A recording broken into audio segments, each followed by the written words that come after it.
bon? On va démarrer. Hein?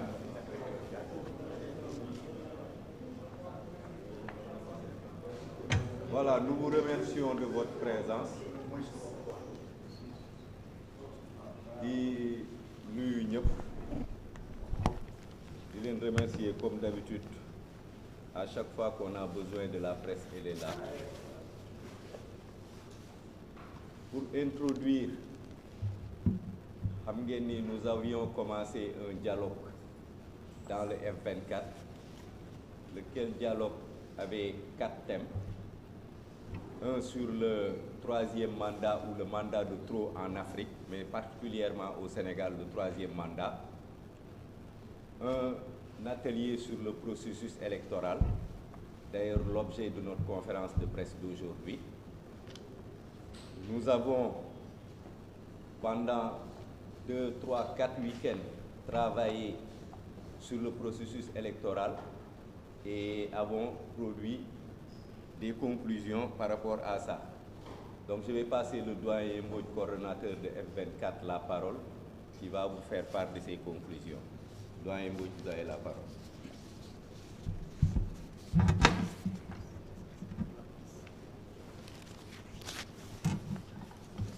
Mesdames, Mesdemoiselles, Messieurs les journalistes, nous vous remercions et nous allons vous livrer en français puis en wolof la teneur du texte liminaire de la conférence de presse. Comme vous le savez, cette conférence se tient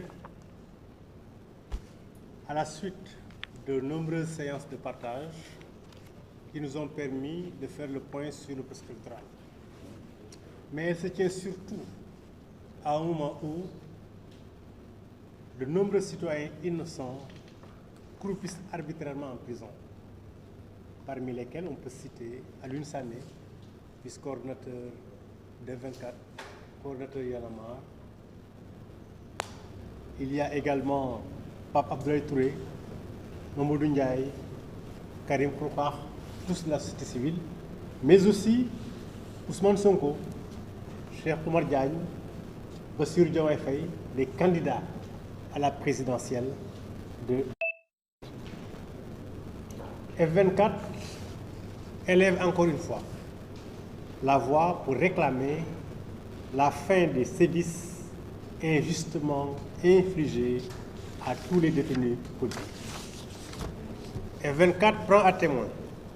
l'opinion nationale et internationale sur les dérives autoritaires qui se donnent à voir non seulement dans les détentions provisoires de longue durée de nombreux citoyens, mais aussi dans les interdictions récurrentes de manifestations et dans les voies de fait qui ont fini de nous installer dans un état de non-droit. Les voies de fait, on n'a pas besoin d'insister. On a vu la DG refuser d'obtenter à une ordonnance exécutoire. On a vu une dissolution, nomination de la Sénat de manière illégale, etc., etc. Nous sommes dans un régime où les voies de fait font les choses. Parce qu'il en est ainsi, nous avons des préoccupations quant à la transparence et à la sincérité de l'élection présidentielle de 2024. En effet, le diagnostic fait manquement, sabotage et violation des normes internationales ont émaillé les élections organisées au Sénégal depuis 2019. C'est ainsi que la victoire à la présidentielle 2019 a été qualifiée de technique et contestée par les 4 challengeurs du président sortant. C'est le lieu de se demander quel a été le rôle, quel a été l'impact de la société Tim George, spécialisée dans la manipulation des scrutins à l'occasion de l'élection de 2019. L'analyse du processus en cours fonde préoccupation et inquiétude en raison de plusieurs facteurs. D'abord, la durée très courte de la révision des listes électorales, induisant une exclusion délibérée de nombreux primo-votants. On attendait près de 1 million de primo-votants, il n'y a que 300 000 qui sont inscrits. Il y a, j'en ai parlé tout à l'heure, la désignation illégale et partisane des membres de la Sénat. Il y a la numérotation inédite des fiches de parrainage. Il y a des clés USB défectueuses. Il y a un fichier électoral consolidé non disponible. Mais il y a aussi le comportement de fonctionnaires aux ordres refusant d'appliquer les lois ou se rendant complices de la sélection de candidats. Tout cela, évidemment, nous fonde à être inquiets et à être très préoccupés par rapport à ce scrutin. D'où la nécessité de sécuriser le scrutin. Pourtant, il ne fait pas de doute qu'un processus électoral biaisé et piégé en amont ne pourra que fausser le résultat du scrutin et déboucher inéluctablement sur des contestations violentes. Le climat social délétère qui prévaut depuis mars 2021 est suffisamment conflictogène et tout doit être mis en œuvre pour ne pas attiser mais apaiser cette situation. Afin de contribuer à cet apaisement, gage d'une paix civile durable, F24 et les candidats qui en sont membres demandent à tous ceux qui ne veulent pas se rendre complices d'un contentieux post-électoral mortifère de s'impliquer dans la réalisation des recommandations de la mission d'observation du processus électoral dont le rapport de juin 2021, évidemment, est repris ici en grande partie. Et en particulier, les conditions suivantes. Nous estimons que les conditions sont à remplir pour qu'il y ait une élection sincère et transparente. Quelles sont ces conditions? Concernant le parrainage, nous pensons qu'il faut un tirage au sort public de l'ordre des dépôt. Il faut une mise à disposition des candidats du code source du logiciel avec possibilité de s'assurer à tout moment que le logiciel n'a pas été modifié. Élimination des doublons externes de la liste des parrains de tous les candidats concernés. Sur le logiciel, nous voulons simplement dire que de nombreux candidats en 2019, Bougane Gueye, Aïda Mbodj, Gakou, etc., Boubacar Camara, ont été étonnés d'avoir été simplement éliminés. Ils ne comprennent pas jusqu'à présent sur quelle base. Et cela est lié simplement au logiciel dont le code source n'est pas maîtrisé. Donc, une des revendications, une des conditions essentielles, c'est que le code source soit mis à la disposition de tous les candidats et de leurs représentants. Donc, et évidemment, ensuite, tout ce que nous avons dit sur le parrainage. Sur le fichier électoral, il faut permettre aux candidats et aux observateurs un accès permanent, direct et illimité au fichier électronique électoral à tous les stades. Il faut afficher les listes provisoires dans les communes pour donner aux électeurs la possibilité de vérifier leur présence et la conformité de leurs données. Donc, sur le fichier électoral, il faut qu'il soit accessible à tous les stades. On a un fichier électoral consolidé, aucun candidat ne sait à quoi s'en tenir aujourd'hui. Il faut que ces fichiers soient mis à la disposition des candidats. La carte électorale, la publication de la liste, du nombre et de la localisation des bureaux de vote doit se faire à temps. Une campagne de communication par le gouvernement et la distribution des cartes d'électeurs dans les meilleurs délais. Concernant l'encre indélébile, il faut un appel d'offres international, transparent pour l'achat d'une encre indélébile certifiée, avec possibilité de contrôle public aléatoire à tous les stades. Concernant la gestion de la présidentielle, le retrait du décret, nous avons dit, illégal, 2023-2152, et désignation de membres de la Sénat selon les dispositions légales. Nomination d'une personnalité non partisane et consensuelle pour organiser l'élection présidentielle de 2024. Ces conditions nous semblent essentielles à remplir pour qu'il y ait une élection transparente. Et c'est pourquoi F24 demande au président Macky Sall et à ses ministres de faire preuve d'élégance républicaine et de faire droit à ces recommandations, formulées par de nombreux observateurs, reprises maintenant par la plateforme F24 et attendues par tous les citoyens épris de paix et de justice. En tout état de cause, les travaux sur le processus électoral ont permis à F24 de prendre des dispositions anticipatoires à même de sécuriser le scrutin, ce qui passe d'abord par une mutualisation des ressources humaines, financières et techniques de ces parties prenantes. D'ores et déjà, F24 met à la disposition des candidats un logiciel permettant de vérifier et de procéder au dédoublonnage externe de sorte qu'il n'y ait point de doublon externe entre les différents candidats membres de F24. Les dispositions sont également prises pour une maîtrise de la carte électorale afin de garantir une représentation fiable dans tous les bureaux de vote sur l'étendue du territoire. Enfin, de procéder de manière précise et autonome au recensement des votes et à la compilation des résultats. F24 réaffirme son attachement indéfectible à l'organisation d'une élection présidentielle inclusive et sincère, transparente et apaisée en 2024. À cet effet, le F24 invite le président Macky Sall à privilégier la concertation sur le processus et exhorte les citoyens à rester vigilants et mobilisés pour le triomphe de la vérité et la préservation de la stabilité dans notre pays. La paix avant tout, la paix au-dessus de tout, la paix adossée à la vérité. Voilà, mesdames et messieurs, le contenu du texte liminaire. Je vous remercie. Oui, vous pouvez peut-être le faire en Wolof, mais en même temps faire la version Wolof de manière résumée. waaw F24 dafa woote conférence ba mu paree ci waxtaan ci processus électoral bi waaye conférence bi mu ngi fekk ne suñuy àndandoo suñuy am di jàmm yu bari ñu ngi ci kaso bi ñu ngi xalaat Alioune Sané mu nga xam ne mooy vice coordinateur F24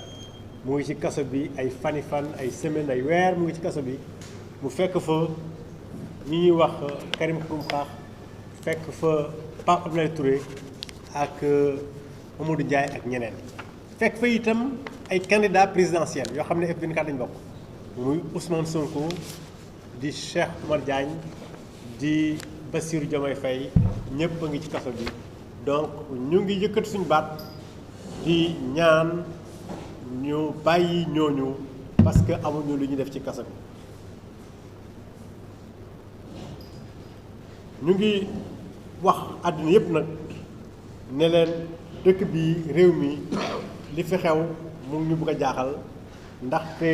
loi yi ñu ngi leen di salfaañe ñu ngi tëj nit ñi te ñu ngi def loo xam ne baaxul ci réew mi waaye li tax ñu woote mooy li nga xam ne moom lañu dëgmal muy élection présidentielle. élection yi nag dañu gis ne élection yi fi jaar yëpp. muy 2017 2019 2022 dafa am ay saytukat yoo xam ne dañ cee génnee lu bari wane ne am na ay lënt-lënt ak ay jafe-jafe yoo xam ne xaw nañoo yàq élection yooyu te loolu ñu ngi li ko gën a firndeel mooy 2019 bi président Macky Sall gagné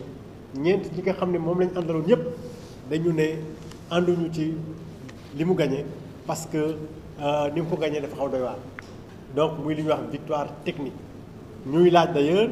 parce que am na ñoo xam ne booba wane nañ ne am na benn société israélienne bu ñuy wax Tim George boo xam ne mën-mënam mooy naka la ñuy manipuler élection ñooñu dafa mel ni ñu ngi fi woon ci booba donc ñuy laaj ñooñu est-ce que ban rôle lañ ci joué waaye boo xoolee itam ba processus électoral commencé ba léegi li ñu fi gis xaw na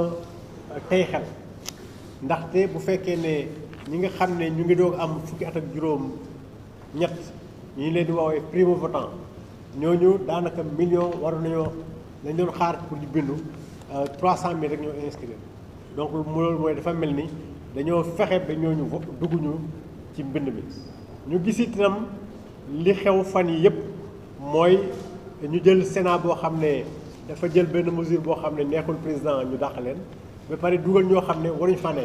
ci jalgati yoon dañ ko teg te loolu ñoom maître Tine nag ñoom Ndiaga Sylla def nañ benn recours boo xam ne yaakaar nañ ne dinañ ko dindi. ñu gis ne clé USB yi ñu joxe dafa am ay jafe-jafe donc am na ay lënt yu bari yoo xam ne bañ commencé processus ba léegi mu ngi teye xel te bu teyee xel il faut ñu xool naka lañ ciy jubloo parce que kenn mënul weddi ne bu fekkee ne li fi xamoon 2019 dafa amaat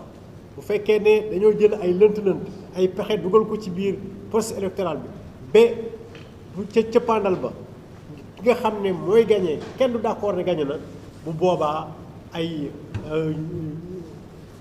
njombe rek moo nar am ci réew mi parce que du ñu nangu effectivement ñu am victoire technique wala victoire boo xam ne teguñu ko fenn donc ñu bañ loolu am loolu pour bañ a am nag dañoo war a teg ci processus bi li nga xam ne mooy tax mu leer naññ te ñun gis nañ ne observateurs yi fi jaar yëpp élection yi passé def nañ ay recommandations ñun recommandations yi daanaka moom rek lañ jël teg ci yenn yi xam ne lii buñ ko defee ci réew mi élection yi am nañ yaakaar ne dina jaar yoon. loolu lu mu mooy ñu fexe ba nga xam ne parrainage bi dañ ne tirage au sort la tirage au sort boobu dañoo bëgg ñëpp fekke ko candidat yi ñu teg leen ñu def ko mu leer nañ donc na lépp leer bu ñu defee tirage au sort bi ñëpp leer ñu jël logiciel bi code source bi maanaam paramétrage bi ñu jox ko ñi nga xam ne ñooy seen xam-xam màcc na ci informatique ba nga xam ne ñoom nañu saytu code source boobu logiciel bi ba koo xam ne nee nañ yow bokkuloo di nga xam ne tax bokkuloo parce que dañ leen permettre ñuy contrôler logiciel bi ba muy commencer ba muy jeex ba mu wóor leen ne logiciel bi kenn changé wu ci dara ba donc mu leer nañ ñu bëgg itam doublon externe yi nga xam ne am ci candidat yi bu boobaa ñu génneel ko ñëpp waaye duñ génneel kii bàyyi kële donc bu fekkee ñaar yi am doublon externe ñu génneel leen ñoom ñaar ñëpp waaye duñ jël kii bàyyi kële donc nañ ko defee noonu. fekkee fichier électoral bi ñu ne fichier bi nañ ko jox ñi nga xam ne ñooy candidat yi waa Sénat waa société civile mu leer nañ au départ ñëpp xam ne lii moo nekk ci fichier bi ca ba muy tàmbalee ba ca capandal donc saat yëpp ñu am fichier bi mu leer nañ te muy benn fichier boo xam ne ñëpp a ko bokk. fichier boobu tey sax am na fichier provisoire nañ ko affiché ci communes yi électeur bu bëgg a xam ndax yow yaa ngi ci nga mën a vérifier xool ndax li ñu la defal sa bureau de vote sa tur sa sant méngoo na ak li nga xam ne moom mooy sa données personnelles. donc loolu bu ñu ko defee du ñu xaar ba ca bés ba ngay dem di xool fan sa carte nekk wala est-ce que sa tur mu ngi ci donc loolu dañ ko war a def mu leer nañ bu ñu ko defee mu leer carte électorale bi bureau de vote yi fan la ñu ne naka la ñu toll ñu mu leer nañ ñëpp xam ne fii am na bureau de vote fële am na bureau de vote yi nangam lañu ñëpp mu leer ci bopp ñëpp loolu aussi war nañ ko def te itam ñu jël nguur gi moo war a jël ay matukaayam carte d'électeur yi mu tas ko mu def communication ba ñëpp jëli seen carte ñu ngi ciy profité laaj sénégalais yi ñëpp nañu dem jëli seen carte électeur ndaxte élection yi lu am maanaa la bu fekkee encre bi la dañoo war def appel d'offre international pour mu am benn encre indélébile certifiée te buñ ko indee itam ñu contrôler ko buñ ko contrôler bañ ko taaj bureau de vote bu jot bu nekk ñu contrôler ko bu boobaa am nañ yaakaar ne dina am lu gën a leer bi ci des mooy ñan ñooy saytu affaire bi Sénat bi nga xam ne moom la ñu tegoon barki démb Sénat boobu dañ ko war a teggi parce que affaire ñoo xam ne ñoo bokk APR en tout cas jege président bi waruñ ci bokk dañ ko tegee baaxul dañ ko dindi ñu teg Sénat boo xam ne dafa jaar yoon maanaam dafa dëppook li yoon wax ba pare ñi nga xam ne ñooy nekk ci ministère intérieur mu DGE ñu teg fa li ñuy wax personnalité non partisane et conscientielle maanaam koo xam ne dafay tëdd njaaxaanaay te ñëpp ñooy ànd ni kii kat moom wax dëgg yàlla wóolu nañ ko mu defar élection yi. donc loolu bu ñu ko defee yaakaar nañ ne président de la république ak ay ministres am nañu wax am li ñuy am élégance républicaine maanaam wax dëgg yàlla am teyu xel boo xam ne dañu jël matuwaay yi nga xam ne mooy tax ñëpp gis ne élection yi leer na donc loolu moom la ñu bëgg ci réew mi te bu fekkee ne président ak ñooñam def nañ ñu war def naa dinañ am li ñu bëgg. ñun nag suñu bopp am nañ suñu matuwaay waa F24 suñu biir jël nañ ay matuwaay yoo xam ne am nañ logiciel boo xam ne ñu permettre ñi nga xam ne ay candidat lañ bokk ci ñun duñu am doublon externe dañ ko vérifier am nañ logiciel boo xam ne Bakane Ndiaye ñel mu nga ne toog donc am na logiciel boo xam ne dina ko permettre déjà logiciel boobu dañu permettre itam ñu dem ci carte électorale bi ñu maîtriser ko bu ñu ko maîtriser ñu xam ñan la ñuy teg ci bureau de vote bu ne ci Sénégal yépp waa F24 am fa ay ñu leen fa teewal yoo xam ne dinañu saytu vote bi ba lépp jaar yoon bu ñu ko saytoo ñu mun a joxe résultats yi ñun ñu am résultats yu leer a leer suñu bopp donc loolu jël nañu ay matuwaay yoo xam ne logiciel bi ak personnel technique bi ñu ngi toog am nañ loolu yépp loo xam ne ñun dañ ko mën a assurer donc bu loolu wéyee ñu wax rek ne ñun li ñu soxal mooy jàmm ci réew mi li ñu soxal mooy élection inclusive élection bu ñëpp bokk élection bu leer nañ loolu moo ñu soxal ci réew mi li ñu soxal ci réew mi mooy jàmm réew mi jàmm joo xam ne dafa lalu ci dëgg ñu ngi leen di gërëm di leen sant. merci doyen comme ni mu ko waxee yemuñu ci wax problème yi rek mais wutal nañ leen ay solution yenn solution yi du état bi la yor a jóge am solution yoo xam ne F24 ci boppam moom moo ko jël à savoir par exemple logiciel bi ñuy permettre nous à notre niveau de régler li ñuy tuddee les doublons internes aux candidats de F24 mais surtout la gestion de jour scrutin bi ñu mën a am ay résultats fiables donc ça me permet de passer la parole à Bakane Ndiaye bi nga xamante ni c'est un expert en système de vote électronique mu am loo xamante ni def na ko ci lu mucc ayib et mu expliquer leen un petit peu en tout cas de manière succincte malheureusement amuñu temps bi trop sinon moom doon na leen mën a defal démonstration mais peut-être on reviendra sur ça doyen Bakar.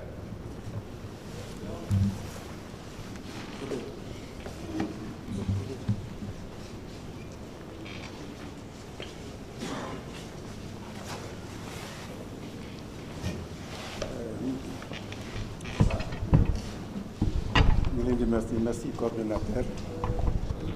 Comme ni ko le coordonnateur Mbodj waxee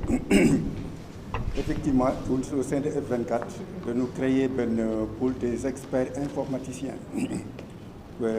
pôle boobu man maa koy coordonner mais il y a des ingénieurs informaticiens et d'autres spécialités dans le domaine de la gestion des élections comme ni ko le coordonnateur waxee effectivement ñu jël nañu suñu matuwaay yëpp li ko dalee fii ba élection yi ñëw jour élection yi ba élection yi pare sunu plateforme c'est déjà opérationnel heureusement jël nañu toutes les dispositions nécessaires sécuritaires effectivement jël nañu toutes les dispositions nécessaires de telle sorte que sur le plan sécuritaire de telle sorte que toutes les informations yi ñuy gérer ñun dinañ ko mën a sécuriser sunu plateforme effectivement hébergé wuñ ko au Sénégal ni en Afrique deux plateformes la ñuy travailler benn bi mi ngi nekk en Europe benn bi nekk aux États-Unis comme ni ko kii ñi ngi commencé nag ñun sunu application plateforme bi mi ngi njëkk a jël sunu la représentation carte électorale bi parce que carte électorale bi dafa am lu ko jiitu moom mooy les localités le répertoire des localités au niveau national kooku aussi jël nañ ko pour wane ne rek yëf yi dañ ko topp benn par benn bu ñu fa jógee ñun déjà dinañ taxawal suñu carte électorale en attendant que état bi établir sa carte électorale ñun ñu def la comparaison des deux pour que mu wóor ñu ne amul fenn foo xam ne état bi dina fa samp bureau de vote boo xam ne ñun duñ ko mën a contrôler physiquement pour mën fa am un représentant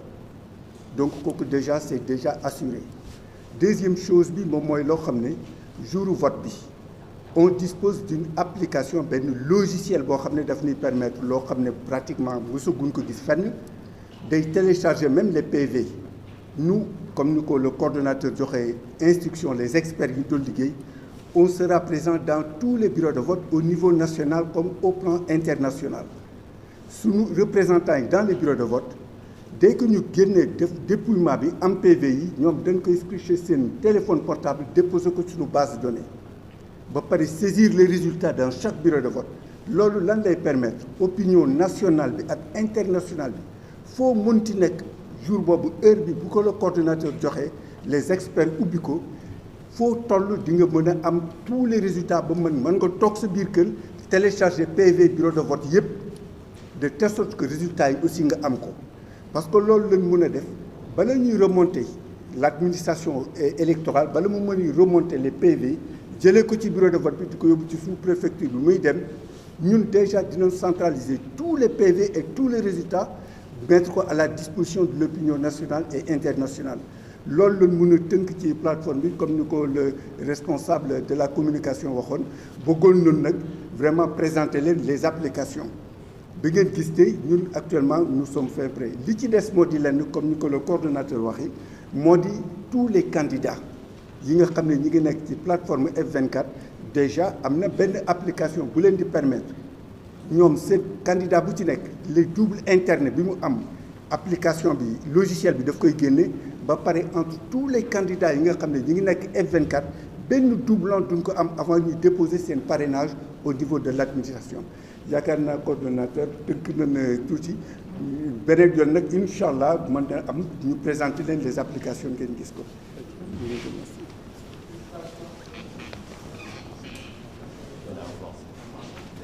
Merci ngeen en français. Deux mots pour la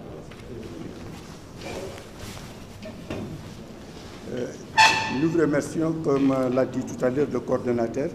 Au sein de F24, nous avons pris toutes les dispositions nécessaires en mettant en place une cellule d'experts informaticiens spécialisés dans le domaine de la gestion du processus électoral. Nous avons travaillé sur une plateforme.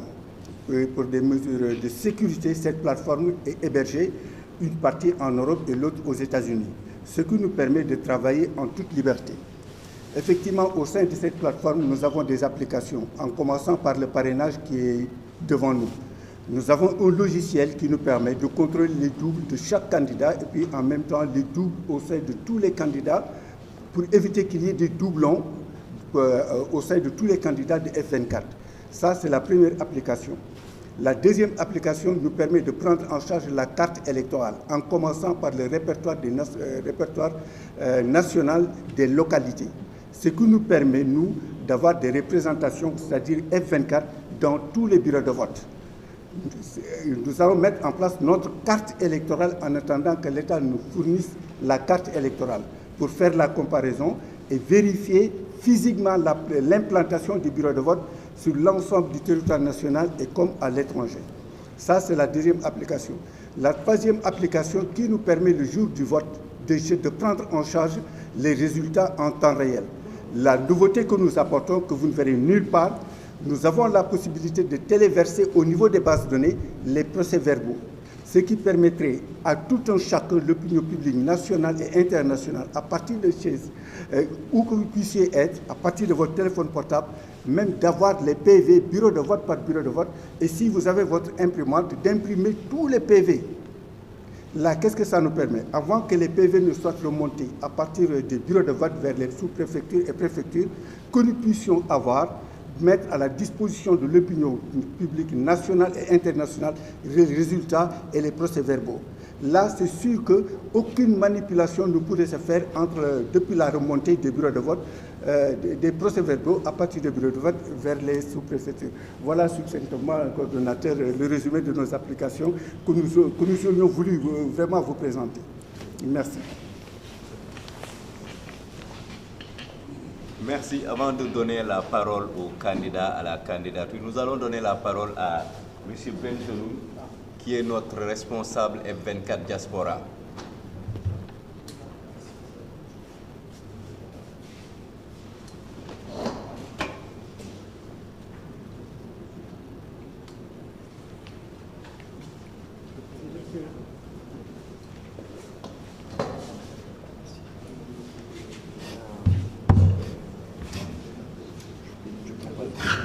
Salam alaikum, merci à Bathily de m'avoir donné la parole. Donc moi c'est Aboubak Benjeloun, représentant FM4 Diaspora. Je ne vais pas revenir sur l'analyse faite en préliminaire par notre coordonnateur et doyen Bouk.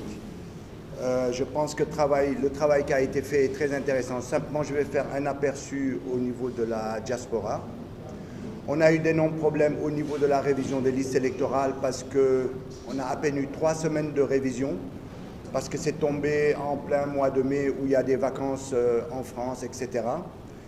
Et en même temps, le consulat qui ne voulait pas travailler certains jours fériés, ils n'ont pas voulu faire cet effort pour permettre effectivement à nos concitoyens de pouvoir s'inscrire. La deuxième chose, c'est qu'à ce jour, les cartes ne sont pas distribuées. Donc ça veut dire tous les primo-votants, toutes les personnes qui ont fait des changements d'adresse, toutes les personnes qui ont perdu leur carte d'identité et qui ont voulu le renouveler, ne pourront pas parrainer à ce jour. Tout ça montre un peu l'état de traçabilité au niveau des élections, ce qui se passe dans la diaspora. Pour vous dire que, si on prend l'exemple de 2017, on n'a jamais vu ça lorsqu'on a renouvelé effectivement les cartes d'identité, avec le fait qu'elles soient en même temps carte d'électeur en 2017. Souvenez-vous toujours de cela. Si on prend l'exemple de Paris, sur 36 000 électeurs, 19 000 cartes n'ont pas été distribuées. Nous avons fait un rapport à l'époque qu'on a donné à la Sénat, qui l'a reconnu. Sur 36 000 votants à Paris, 19 000 cartes n'ont pas été distribuées. Et à ce jour, nous avons toujours ce gap, puisque nous avons encore 9 000 cartes non distribuées. Pour vous montrer un peu l'état de déliquescence de nos consulats, nous avons proposé à plusieurs reprises que ce gap puisse être rectifié. Il suffit simplement au niveau du consulat qu'il fasse une petite routine de mettre, lorsque tu tapes ton nom, ton adresse, ton numéro, ta date de naissance, on te dit si ta carte est là ou pas et tu te déplaces pour récupérer. Ils n'ont jamais voulu cette option. Quand tu viens là-bas, c'est comme si on était dans le désert. Tu viens, tu as l'agent qui est devant toi, qui est de l'APR, parce que tous nos consulats, ce sont les membres de l'APR qui sont là-dedans, c'est plus à démontrer. Cette personne te regarde, si ta tête lui revient, il va chercher manuellement. Si ta tête ne lui revient pas, ta carte n'est pas là. Tu n'as aucune possibilité de vérification et tu t'en vas. C'est ce que nous vivons dans la diaspora. C'est pour ça que nous exhortons tous les Sénégalais à aller récupérer leur carte dès maintenant. De se battre pour le récupérer, c'est un devoir citoyen. Non seulement c'est une arme pour s'exprimer dans le cadre du système parlementaire, parce que le système parlementaire, c'est ça. Carte mooy fal nit, c'est la carte qui permet aux gens d'élire. Si vous n'avez pas votre carte, vous n'existez pas en tant que citoyen. Donc il faut aller la récupérer en même temps pour parrainer, il faut aller la récupérer dès maintenant. Ceci dit, ce que nous avons maîtrisé en France, c'est la carte électorale. C'est-à-dire qu'il ne peut pas y avoir de bureau où on n'a pas nos représentants. Nous avons su nous mutualiser. Quelle que soit la province, quelle que soit la ville, si vous allez même, ils font les élections à Amsterdam, ils font les élections en Finlande, nous avons toujours des représentants au niveau effectivement de l'opposition et au niveau de la société civile pour pouvoir vérifier. La preuve, nous le soir même, aux alentours de minuit, nous donnons nos résultats au niveau de la diaspora. Et en général, ça corrobore ceux qui sont donnés par la DCNA, donc la représentation de la CNA, une semaine après. En général, par exemple, si vous prenez l'exemple de Paris, si vous prenez nos tableaux que nous donnons le soir même, et les résultats donnés une semaine par la DCNA, on est à plus ou moins 3, plus ou moins 4. Si vous prenez Paris, vous pouvez voir, c'est vérifiable. Donc ça veut dire que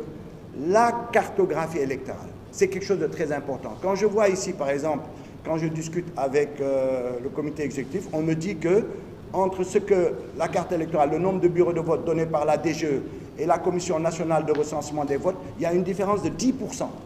Quand l'un est à 12 500 bureaux de vote, l'autre est à 16 000 et quelques bureaux de vote lors du résultat. C'est inadmissible. On ne peut pas faire des élections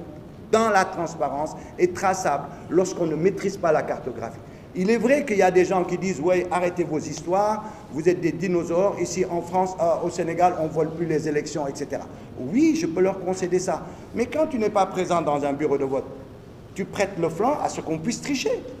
Ton rôle, c'est d'être présent dans tous les bureaux de vote. Lorsque dans un département, on recense, on ramène les PV, si ton représentant il est dans le département, mais vous n'avez pas pu être dans les bureaux de vote, à quoi il sert dans le département? Parce que lorsqu'on est dans le département, on recense les bureaux, les PV qu'on a reçus. Si tu n'as pas été présent dans tel bureau, tu n'as rien à dire. Donc, à la limite, même être présent dans un département est inutile. Donc, ça veut dire que l'enjeu, et je pense que c'est là que le CE a bien travaillé, avec l'outil qu'ils vous ont présenté, l'enjeu, c'est d'être présent au niveau de tous les bureaux de vote dans le Sénégal et dans la diaspora. Cela est possible. Il est vrai qu'aujourd'hui, les politiques sont plus enclins à aller chercher des parrains, à travailler sur ce système de parrainage. On le comprend aisément. Ils ne sont pas là pour faire de la boutique, ils sont là pour vouloir être présents aux élections et gagner. On le comprend. Mais nous, en tant que société civile et en tant que présents dans le F24, notre rôle, c'est de les emmener vers ça et de commencer ce travail-là. C'est pour ça qu'il y a un comité de travail, un comité de gestion de la mise en place de cette cartographie qui est mise en place, ou bien qui va être mise en place, et dans laquelle nous allons commencer le travail. Et on pense que les représentants, les différents candidats à la candidature, nous rejoindront le moment venu pour vraiment réaliser ce travail-là. Parce que si aujourd'hui on veut des élections traçables, si on veut aujourd'hui gagner, il faut absolument être présent dans tous les bureaux de vote. C'est inadmissible de ne pas être dans un bureau de vote lorsqu'on est candidat. Voilà ce que je voulais dire. Bon, on va essayer de dire que c'est Wolof, mais ça sera moins long et plus bref. Donc, nous, si diaspora, si fichier électoral, bi révision, content nous parce que ñetti semaine rek la ñu am. C'est bon leen xolé ñun amuñu ay révision at bu nek comme Sénégal, ñun dañuy am révision chaque fois su amé élection. Donc élection bu nek bu amé tous les 4 ans la ñuy am révision. Donc, si nous avons les 3 semaines, non seulement doyul, mais en plus de ça, il y a des fonctionnaires qui ont travaillé 6 jours fériés et malheureusement, ça tombe dans des moments où Sénégal, en France, par exemple, au mois de mai, il y a des jours fériés. Bon, ici, nous carte, les nouveaux inscrits ont une carte. Nous changer lieu de vote jotuñu seen carte nit yu nga xam ne dañu réeral seen carte d'identité profiter si moment boobu pour changer ko jotuñu seen carte aussi seen duplicata ça veut dire ñooñu ba léegi duñu mun parrainer kenn et c'est ça suñu difficulté boo si weesoo si loolu ñun problème bu ñu amati mooy depuis 2017 carte yu bëri ñi ngi si consulat yi mënuñu fexe ba distribuer leen consulat yi ñoom dañuy toog daal nii di jooni daal boo ñëwee sa kanam bu ko neexee mu seet est-ce que sa carte mi ngi fi sa kanam bu ko neexul daf lay ne sa carte nekku fi bëggul kii c'est on dirait que ñun ñu nekk dans des pays développés am tous les systèmes des Sénégalais sont à notre disposition pour mettre en place ay systèmes pour que ñu retrouver suñu carte rapidement consulat yooyu nga xam ne waa APR rek fa nekk yooyu kooku ce n'est plus à démontrer le consul est APR les gens qui travaillent dedans sont APR tous les gens en fait nos consulats ay lieux yu nga xam ne dañuy reverser seen militant politique yi si biir bàyyi suñu ay doom yi parce que man par exemple sama doom woo ne moo ëpp compétence telle ou telle personne mais duñ ko may chance mu liggéey fa parce que pour nga liggéey fa il faut que sa papa bokk benn parti politique en fait dafa am discrimination même si suñu famille yi suñu doom yi et ñun on le vit très mal c'est pour ça suñu doom yi souvent dañuy wax ñoom duñu bëgg dax dem consulat jëli seen carte et tout parce que dañu ne ñooñu dañu soof dañu apparenté trop partisan quoi léegi ñun fu ñu toll mooy carte yi kenn distribué ko depuis 2017 ba léegi il y a 9000 cartes aujourd'hui moment bu mu leen di wax kenn distribué wu ko le problème mooy nit yi dañu sonn di dem yow boo jugee Strasbourg nga ñëw ba Paris pour récupérer sa carte nga fay sa train aller-retour mu coûté la à peu près 350 € nga ñëw waa ji xool 2 minutes ne la sa carte nekk fi nga demaat sa yoon xam nga boo ko defee benn yoon bu ko waree def ñaari yoon sa waa famille ne la toogal fii amuñu xaalis boobu donc c'est pour ça que ñun dañu bëggoon ñu def benn système tout simple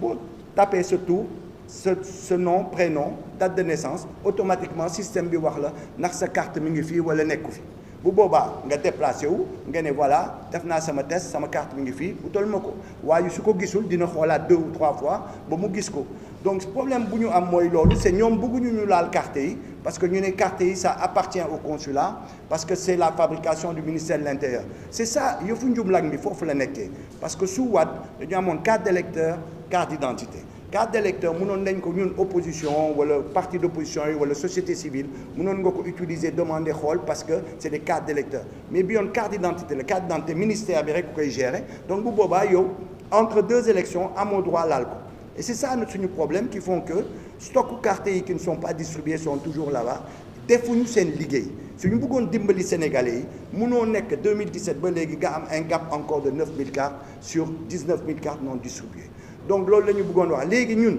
ci diaspora bi cartographie électorale dañ ko maîtriser mooy élection mënul am ci benn dëkk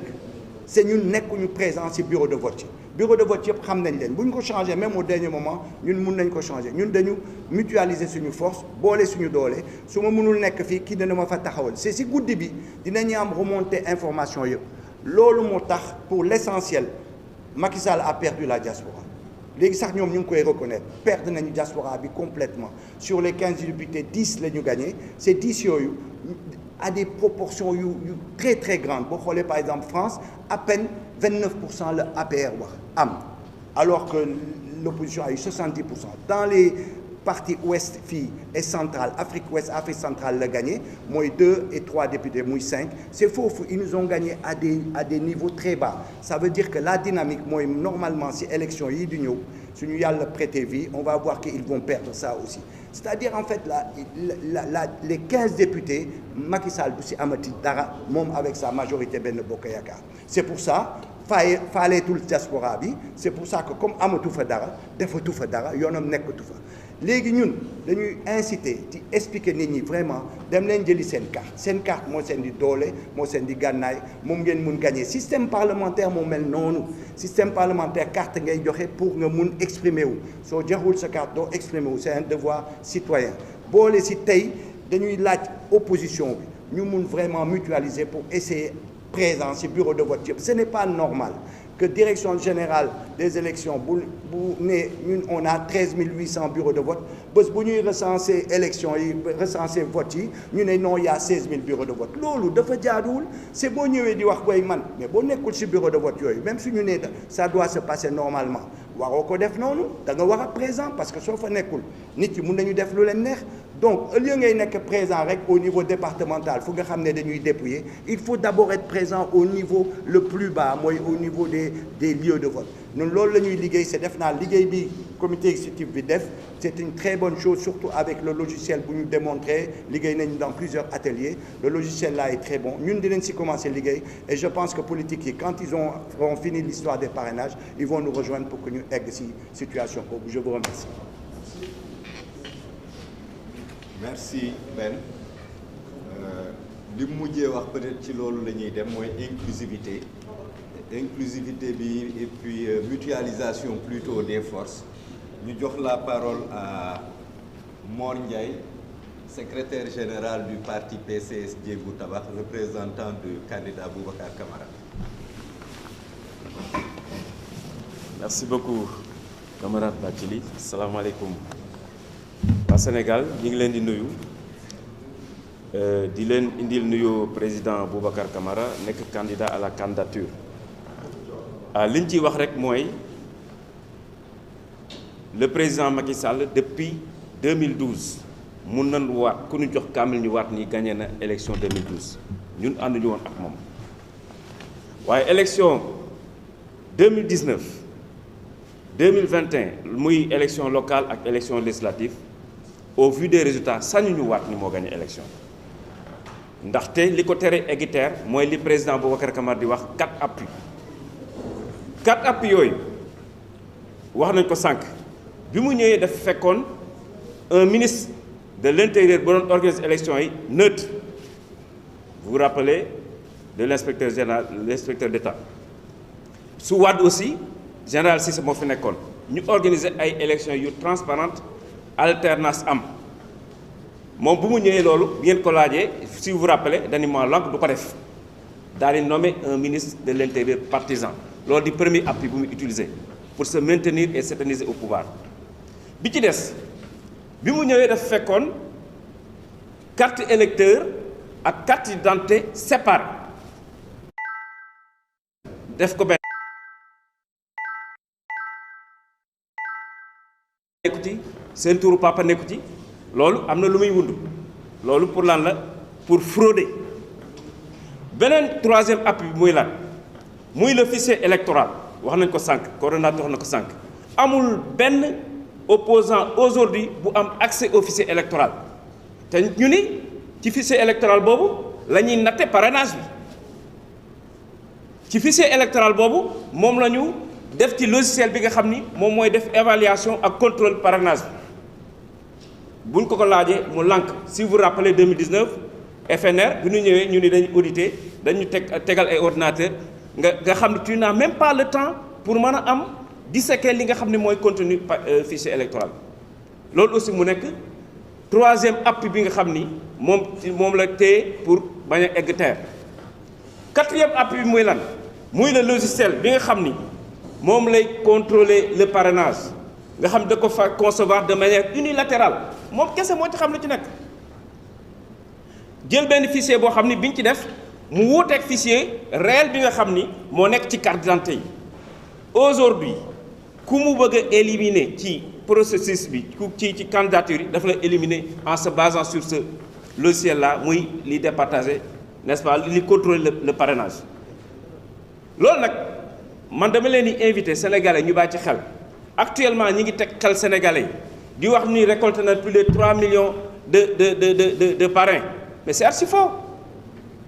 Le peuple sénégalais a tourné le dos au régime de Macky Sall tey mooy tànn candidat ki koy remplacer ce qui est d'ailleurs bon ci régime normal ou le parti bu démocratique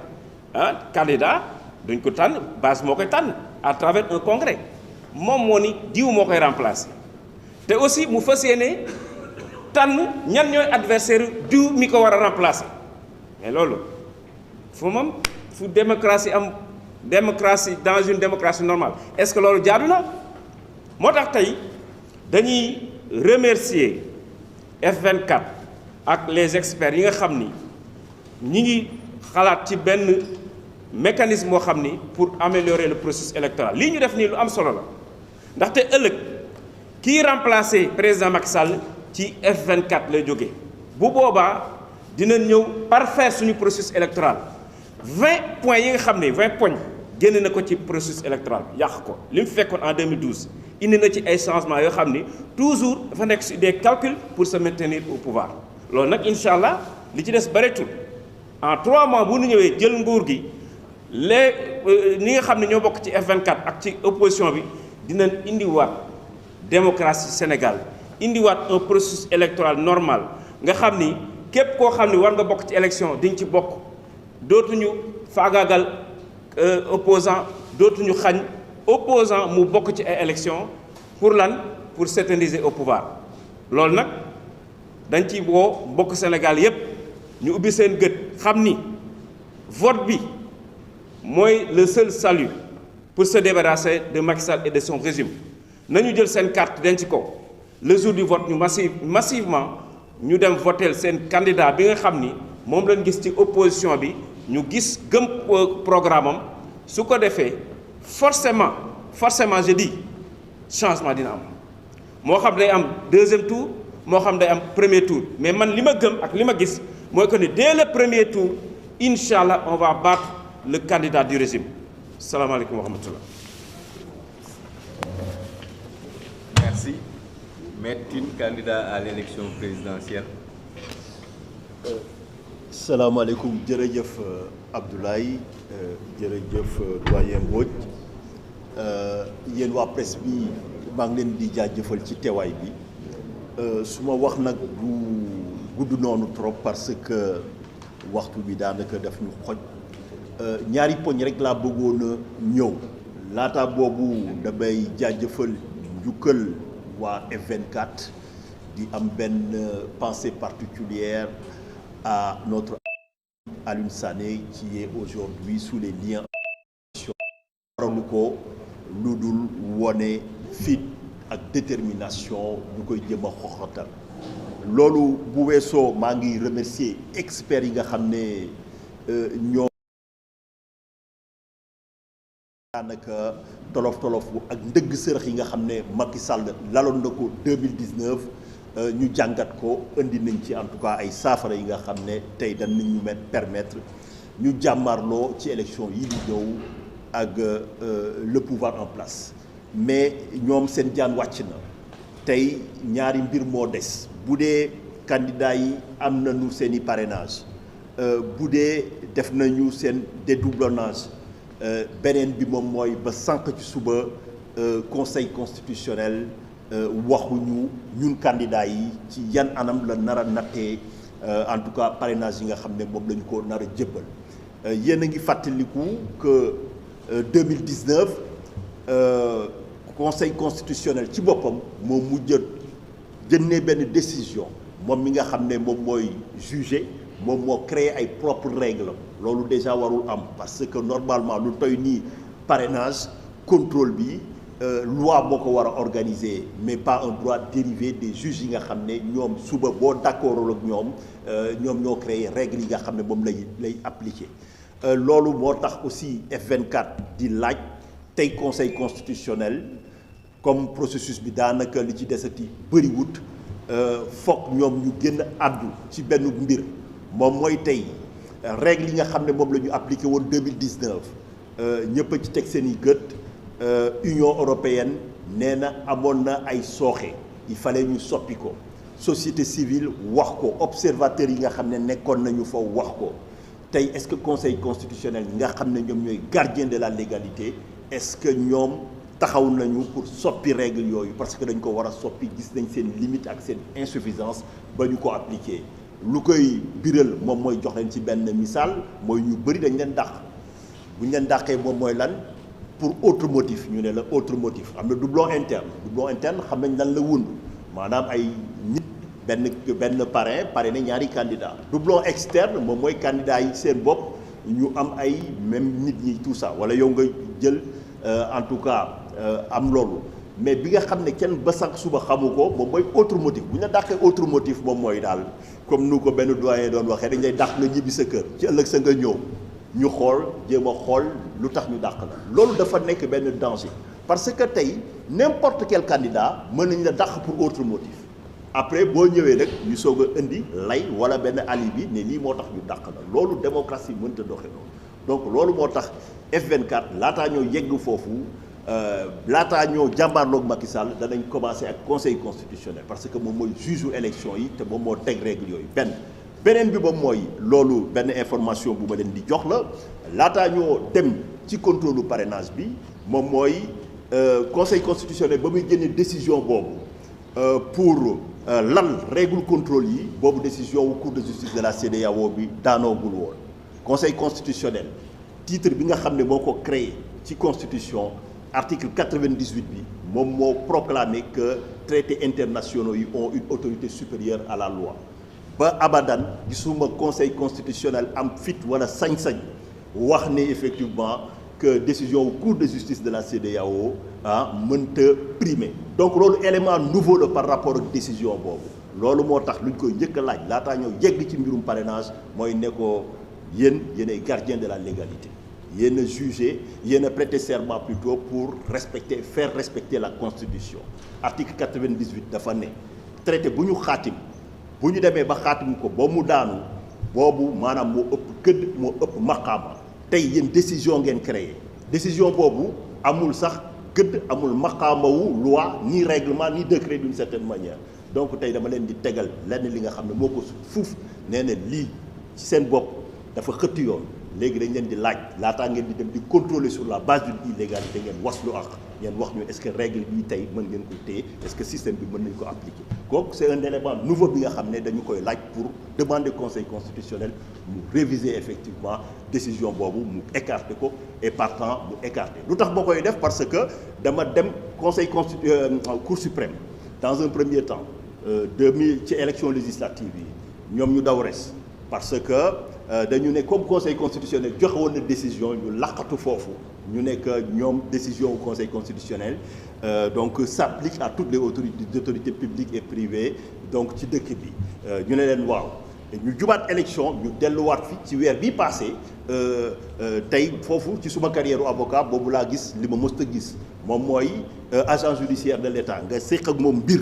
moom ñemewul bind noir sur blanc dara dafa ñëw rek ne il s'en tient à la sagesse de la cour avocat général bi nga xam ne moo leen di représenter ñëw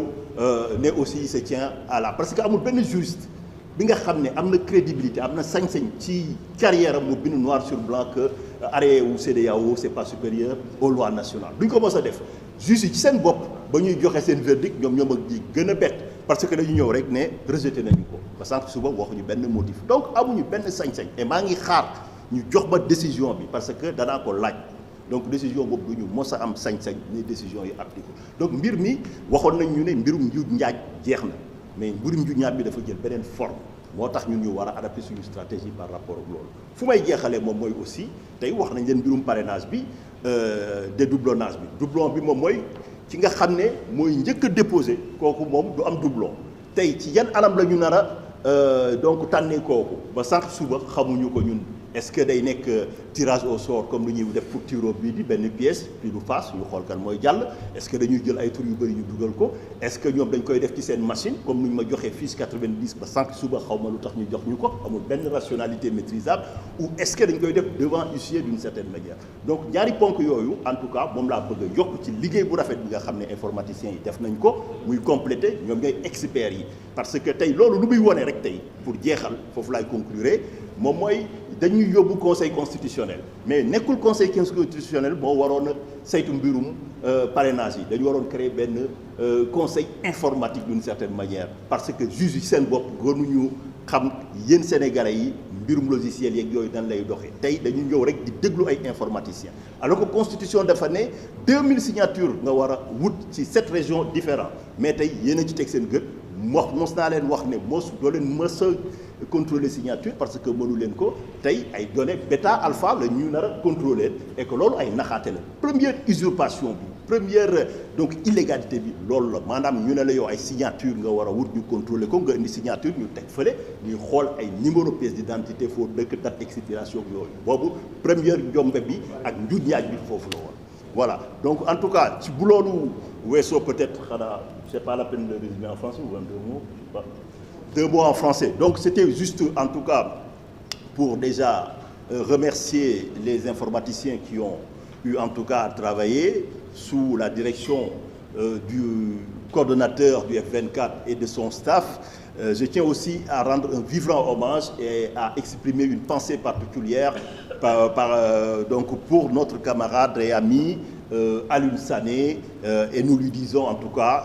depuis là où il est sous les lions illégales parce que c'est une détention arbitraire de la détention nous n'oublions pas en tout cas nous avons une pensée pour lui pour sa famille sa femme et ses enfants ceci étant en 2 mots comme je le disais tout à l'heure les experts ont fait leur travail. Ils nous ont trouvé des solutions informatiques pour déjouer les pièges que le gouvernement avait mis en place en tout cas pour évincer illégalement des candidats. Aujourd'hui, donc il nous reste 2 problématiques à solutionner. La première problématique, c'est demander au Conseil constitutionnel maintenant de nous édifier sur 2 choses. La première, c'est que pour poser les règles de contrôle, c'est le Conseil constitutionnel donc, qui a créé ses propres règles en rendant une décision pour dire voici comment nous allons contrôler. À mon avis, déjà, c'était un procédé illégal parce qu'il y a la séparation des pouvoirs. Ce n'est pas de la vocation ni de la mission du Conseil constitutionnel de créer des règles. Le législateur doit légiférer. Ensuite, l'exécutif appliquer. Et quand il y a un problème, le Conseil constitutionnel doit appliquer. Donc, ils ont créé. Mais on a laissé passer cette illégalité. Mais aujourd'hui, il y a un fait nouveau aujourd'hui qui change la problématique. Parce que lorsque cette décision était donc rendue à l'époque, l'arrêt de la Cour de justice de la CEDEAO n'était pas encore disponible d'une certaine manière. L'arrêt est intervenu le 28 avril 2021, jugeant le système de parrainage illégal et avait demandé injonction au Sénégal de le supprimer. Aujourd'hui, au sens du droit public, c'est un élément nouveau. Nous allons ressaisir le Conseil constitutionnel pour lui dire écoutez, aujourd'hui, nous vous demandons de faire application de l'article 98 de la Constitution sénégalaise qui dit de manière très claire que les traités ou accords régulièrement ratifiés ont une autorité supérieure à la loi. Et votre décision qui vous sert de base n'est même pas une loi, ce n'est même pas un degré, mais c'est du droit dérivé que vous l'avez créé. Donc nous vous demandons effectivement d'en tenir acte et d'en tirer toutes les conséquences de droit. J'ose espérer, en tout cas, je ne vois pas un juge constitutionnel digne de ce nom, je le dis bien, qui dira effectivement que le même chapitre de la Constitution qui a créé mon organe, qui m'a donné mes fonctions et qui consacre la primauté des traités internationaux n'est pas applicable. Mais quel que soit en tout cas l'issue par rapport à cela, pour conclure en tout cas, nous allons prendre nos devants. Prendre nos devants, c'est quoi? C'est que dans les jours à venir, en tant que candidat, en tant que membre effectivement du F24, nous allons exiger du Conseil constitutionnel de décliner en tout cas les règles en nous disant effectivement est-ce qu'ils vont tenir compte des imperfections, des impairs en tout cas qui ont été relevés par tous les observateurs, que ce soit l'Union européenne, la société civile et les observateurs qui étaient en tout cas autour du processus de contrôle. Merci pour votre attention. Merci. Nous allons donner la parole à Loudien. C'est bon? D'accord, donc nous arrivons au terme. Bon, moi, je ne serai pas très long. Je remercie les journalistes de leur présence. C'est juste pour marquer ma satisfaction que cette élection est na Sénégal. Nous avons une disposition, nous avons ci ordinateur bi opposition bi ak experts yi indépendants yi jàppale liggéey nañu liggéey boo xam ne ñëpp nañ dalal seen xel sàcc élection jeex na Sénégal bureau fictif jeex na Sénégal danoon taxaw tem élection yi aw yoon président Macky Sall mi ngi menacé opposition bi Assemblée nationale, ministre de l'Intérieur mi menacé opposition bi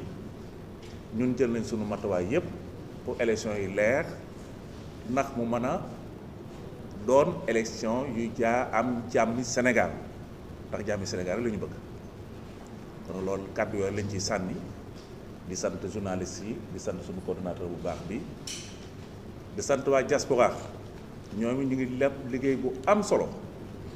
nañu continuer takk seen ndigg xeex bi sotti na ba noppi allahumma salli ala sayyidina Muhammad wa sallam loolu laaj moom sax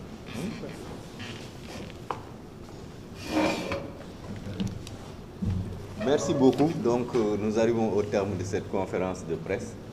Je pense que nous avons pris déjà assez de temps. On peut prendre juste peut-être 2 questions maximum s'il y en a vraiment. C'est bon? On peut lever la séance alors. Merci à vous. Merci beaucoup.